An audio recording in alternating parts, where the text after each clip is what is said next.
Okay, good. Okay, well, welcome everyone. I'm very excited to be working with Resources, who is an awesome partner, may I say, and leader on this issue up in the northern part of the state and helping with the whole statewide effort. And so Zenny and I are going to kind of, I'm going to do most of the presentation, but she'll also help answer questions today.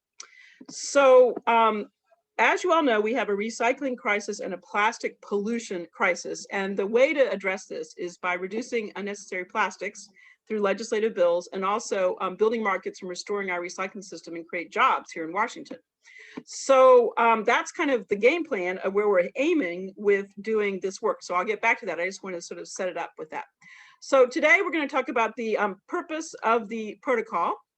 We'll talk about the EPA version. I will mention the NOAA version. We are not doing the NOAA version with you all. It requires going back to the same location and doing transects. And so it's great for that, that type of setup, but that's not the setup that we're working on today. Talk about the protocol, talk about the data entry, and then just talk about collaborating and just show you some photos of it. So Resources was a big supporter, and hopefully you all were part of that through Resources last year, of getting a big old bill passed that the governor signed on May 17th, which bans styrofoam, food containers, coolers, and packing peanuts. And it makes it so that you only get your items on request. So you only get utensils, straws, condiment packets, and cup lids if you want them when you go to a restaurant or takeout or third-party delivery. And it also required recycled content. So this is a really good step in the right direction. However, in order to really go to the next level, we need to be starting to make the case through actually the data on the ground from the litter cleanups. So the purpose of this coordinated project that Eleanor has been involved in, I think from day one, is to help fill a critical data gap in our state. So we hear a lot about marine debris and marine pollution, and we know that the bulk of it is coming from land sources, but we don't actually have the data to sort of prove that. So that's part of what this is. It's supporting the Federal Clean Water Act and the Resource Conservation Recovery Act, which is known as RCRA. And it's establishing a national protocol so that we can have apples to apples data in the state, but also apples to apples data across the US. And it's called the Escaped Trash Assessment Protocol. That's why it's called ETAP. So under the Clean Water Act, there's a section called the 303D section. And it is where across the US and also the territories, waters like rivers and creeks and beaches and oceans, the beach part out to 3 miles, because we have jurisdiction 3 miles out, our US waters, are listed as impaired. That means that they're not meeting the water quality standards. So for example, they have too much copper, or they have too much pesticide, or they have, or the temperature is too hot or too cold. So that's a water quality standard. Or the habitat is damaged. So there's dams, for example, or they're drawing out too much water for irrigation, or the recreational uses are impacted. So for example, you see a lot of litter. Now we believe all three of these things, water quality standards, so microplastics, habitat being damaged. So if you have a lot of litter, you're making it hard for the wildlife to actually enjoy or use their habitat. And then from a recreational perspective, it's a visual impairment. So we believe for all three reasons, we should be having litter and plastics on the list in Washington state for different rivers and creeks and beaches and lakes, saying this area is impaired. It's not meeting the standard for what we need to have in our waters. So now in the United States, there are 6 states plus Washington, D.C., where trash is regulated as a water quality problem under the federal 303D list, the slide that I just showed you a minute ago. So we want to add Washington to that list, and that's the point of this coordinated effort. And so it's providing baseline information for the state and the region. So baseline, like if people are assessing litter at the different cleanups around the state, we'll have data that we can then compare as we make changes from a policy perspective over time. And it also helps provide local information. So you can say, hey, look, we're finding a lot of cigarette butts, or hey, look, we're finding a lot of plastic bags. And that can help support local action. So the timeline for this overall project started quite a few years ago. So we started developing the protocol with EPA back in 2017. And then we had some meetings that Eleanor and some other folks from resources attended, testing, and then Eleanor helped test the protocol in the year 2018 and 2019. Now 2020 was COVID, so EPA was working on refining it, but we didn't do any cleanups in 2020 particularly. And now in 2021, we're helping support local groups to do, when they do a cleanup, to come in and actually assess the litter in this robust way. Once every few years. So it's not like we need it all the time, every month or something. It's the idea is we're trying to create baseline data.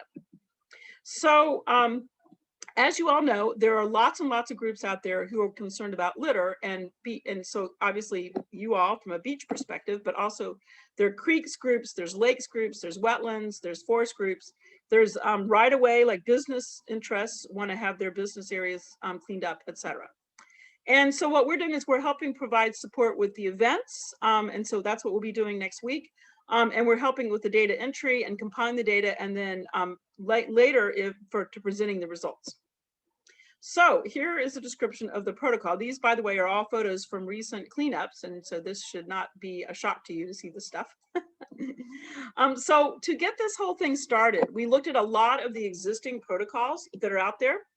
And none of them quite fit the needs for this particular project. Some of them were way, way, way too detailed and would take a lot of time, and you'd have to like spend a lot of hours and get good, very high quality data, but it would just take too long. And some of them were a little bit too high level, and they were just saying they were only cleaning up some of the material, and it wasn't detailed enough. So we were trying to hit the sweet spot with this new protocol, which is called ETAP. So the idea behind ETAP is that first you select your site. And so Eleanor has already selected the site for you. And the idea is to use your existing sites or sites that are of use to you, the local interests. Then we characterize the site, do the cleanup, and then later do the data entry and analysis. So the site, and this, by the way, is just an example of Lake Union in Seattle. This is Gasworks Park. We use GIS to identify the corners of the cleanup area. And you can do that on your phone. And then we figure out how many square feet that area was when you did the cleanup. And then you do site characterization. I'm not going to go over this because the next slide actually shows it, but you basically look at your site and you say, what's the weather? What are the boundaries? And then what are the features that are nearby, like waterways, storm drains, in your case, you know, the bay and that kind of thing.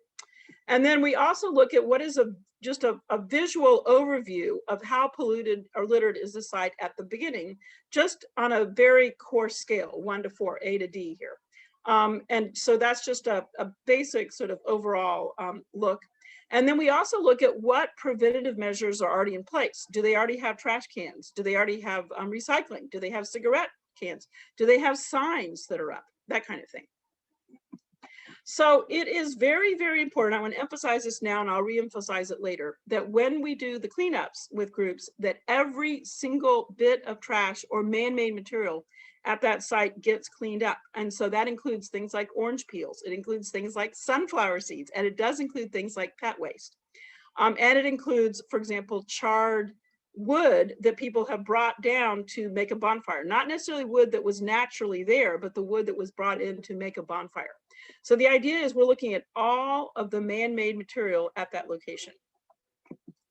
And so then you do the cleanup. Now you can either do the cleanup all together, like do the cleanup and start counting and assessing the litter with 2 different teams of volunteers, or you can do sort of the cleanup and then do the cataloging and sorting later. And in the cleanup, what we'll do, we'll work with Eleanor. She'll set out traffic cones or flags at the boundaries of the area that is being assessed. And then we have the volunteers go in teams or solo and really, really thoroughly go back and forth looking for the litter in that location. We give people the Home Depot style buckets because we find that those are the easiest for dumping out to be able to count the litter. And things, if you have a bag, things kind of get stuck in the bag. And if there are heavy things that are hazardous, like I say, a big concrete block or something else, we just photograph and document it. We don't move things like that. And so as the bags and buckets, preferably the buckets, come in, we have a team that is going to sort under a canopy. So we put up a canopy to keep with sides on it to keep the wind down. Sort the cataloged items into pails, fill out the data field sheet, the field data sheet, which I'll show you in a minute, photograph the completed piles, weigh the materials, and then do a double count of 4 categories. So just a quick double count. Let's say you have cigarette butts. We'll have one person count the cigarette butts, and we'll have someone else count the cigarette butts, just so we can get a sense of the uncertainty. And we don't want people to try to exactly say, oh, you know, Sam had 104, I got 104. We actually want people to honestly put down what they have, because we are trying to demonstrate the rigor, which means you do actually admit and document your uncertainty as well. So this is just a photo showing sorting the material, and you can see the cards that are attached to each pail, little bucket on the table, so that you can, the volunteers who are helping doing the sorting can figure out what goes in which bucket. And then for little teeny things that are less than 2.5 centimeters in their longest dimension, so think of little pieces of glass, for example. If we have more than 100, we use a measuring cup. So we say we have 1 cup or 2 cups or 3 cups of that material. And in addition, on the field sheet, which I'm going to show you here in just a second, we also look for things that are intact and not fouled versus things that have really been out in the environment a long time and are really rusted or have a lot of barnacles growing on them, etc. So you really won't find that much stuff that's actually in the fouled category, because even if something's dirty, that's fine, because a lot of stuff will be out there, it'll be dirty. That doesn't mean it's been out there for a long, long time. What we're trying to do with this category is looking for things that have really been out in the environment for, like, you know, year or more, like really, really, really, really starting to fall, to degrade. So here is the top of the field data card. And you can see on the left-hand side, you can see the word plastic in yellow, and then foam, which is styrofoam, in pink, and then paper in blue. So under plastic, you can see that the first thing there is bottles and containers. So the idea there is plastic bottles, like for soda or for mayonnaise, and because this is bottles and containers. And then the next thing is straws and stirrers, like this, you know, the stir sticks. And then bottle caps and tabs, etc. So these are all ones that are made of plastic. Now, let's say you have a bottle that has a cap on it. You will keep the cap on it. You'll categorize that under bottle. It's whatever the bulk of the thing is. Now, then you see styrofoam, and then you see paper. Now, you'll see that there's a category called other foam, and that's going to be things that you can't identify. So there are things you can easily identify. It's a part of a plate, it's a part of a bowl, it's a part of a cup. It's easy to figure out. And then there are things that you really can't identify. Now let me go to the next page, and then I'll come back to the top things. So then on the left-hand side, you can see we have glass, and then metal, and then fishing and maritime, and then vehicles and vessels. So that's going to be cars and also boats. We have found in one of our cleanups, we found a car door. So you do find car doors in your cleanups sometimes. And then other. And then other is things like chemicals, like paint and things like that, batteries and electronics, and that would include earbuds, and etc. So down the left-hand side there. Now, if you look at the top here, you can see that you first are counting, once you get them all sorted, let's say you have bottles in the top here, you'll count how many of those bottles are intact versus how many are heavily fouled. And most of them are going to be intact. So you may have virtually none, 0 or 1 or 2 that are heavily degraded. And then after you've counted all those, you'll take a photo of them, and then you will weigh them, and then you will write down in the far right-hand column where it says notes, or on the back, you can just write down category number 1. If you can see the brands, you would put the brands there, or any other unusual kind of descriptors. Now, the double count is what you can see in the grayed out area. I don't know if you can see my mouse, but you can see that under tally, you have the dark black font. That's where you put your main count. And then you double count 4 categories. We usually do cigarette butts, and then 3 other categories. So you probably have heard of something called the brand audit, which is an international effort done in September with International Cleanup Day. And we participate by having the items, like I was showing you before, category number 1, bottles, and then writing down the brand names, and then we can just input it into the brand audit system. But because EPA is, you know, EPA, a government agency, they could not have the word brand on the card. Now, here's just some examples to get you sort of seeing how it kind of looks in the real field. This was in Vashon. No, was this? No, this was not Vashon. This was not Vashon. This was another site. Anyway, this is a site that we did before, and you can see this is pre-COVID. This is pre-COVID. You don't see any PPE in this medical category that day.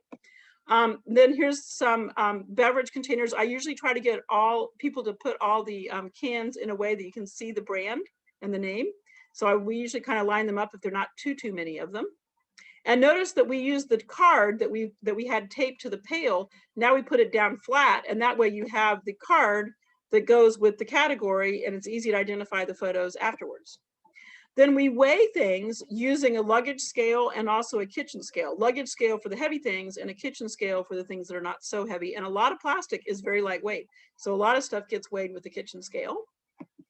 And now let's talk about data entry, and then I'm going to show you a bunch of photos. Notice that she has plastic tweezers. It's super handy to use plastic tweezers when you're trying to sort things out. And also, we really ask people, try your best, because it's impossible not to do some, but try your best not to pick up algae and grass and things like that when you're doing your cleanup. So we have an Excel sheet. And then in the Excel sheet, EPA has done these automatic pie graphs and things that show up based on what you put into the Excel sheet. And it's just the same as that data card. So for example, if you look at the top, they had items that were compostable, items that were not compostable and recyclable. And in the bottom chart here, graph, you can see that plastic was the largest number of individual items picked up, and that is going to be typical for cleanup, as you know.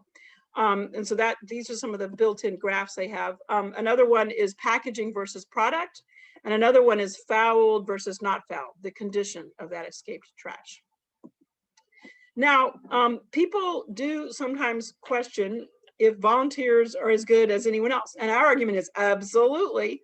This is definitely something where volunteer work is very, very, very credible.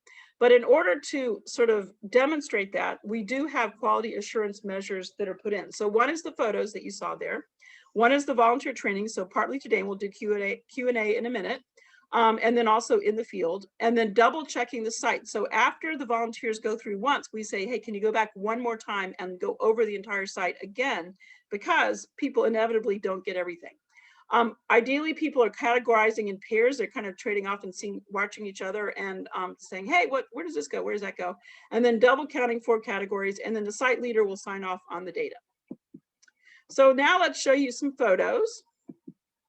This is an example of 2 extreme sites that were done the same day in March. I think it was 2018. This was in the city of Burien. The bucket on the left, the pail on the left, was the beach, and it was about the same amount of square footage as some alleys up in downtown Burien, 3 blocks of alleys. And we had over 1,500 cigarette butts in the alleys, and we had more like 20 cigarette butts in the beach. So this shows you kind of the different types of material you might collect, and sort of like, I'm sure you would not be surprised by this. Now, these are straws that were picked up actually in the alley that day. This is the cleanup I was mentioning before that we did out with a Vashon group right after Earth Day this year. And you can see that the recreational category does include what you can see on the left here. Those cones are fireworks pieces, and some of the other plastics are gun shells. Recreation does include those categories, so fireworks and recreational hunting. And then on the right, you can see heavily fouled items, and you can see that we put them separately in the photo so we could count them separately. Heavily fouled with a lot of barnacles on them. Here is toiletries and personal care products from that day in Vashon. And here is organic matter that we found that day as well. So you can see that there is oranges that actually have survived pretty well. The thing on the left is an orange or a lime or lemon or something. And then here is some of the construction and debris that we found as well. So we found a lot of pieces of wood. We found pieces of carpet. We found some roof tiling. We found a tire, things like that. And then here we are. This was a much colder day than today or this week, next week. We were inside the tent with the sides on it, and you can see the volunteers sorting, and each of the tags on the pails has a description of what goes in. So if you're like, I can't remember whether this rubber band goes in this category or that category, you'll find it on the descriptor. Plus, we'll be around to help you see that. But it, you know, there are things where you're like, I'm not sure where it goes, and we'll help each other.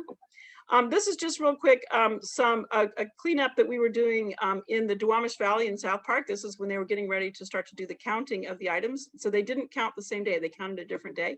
And here are some of the high schoolers doing the counting in that particular cleanup. And so I will stop sharing now.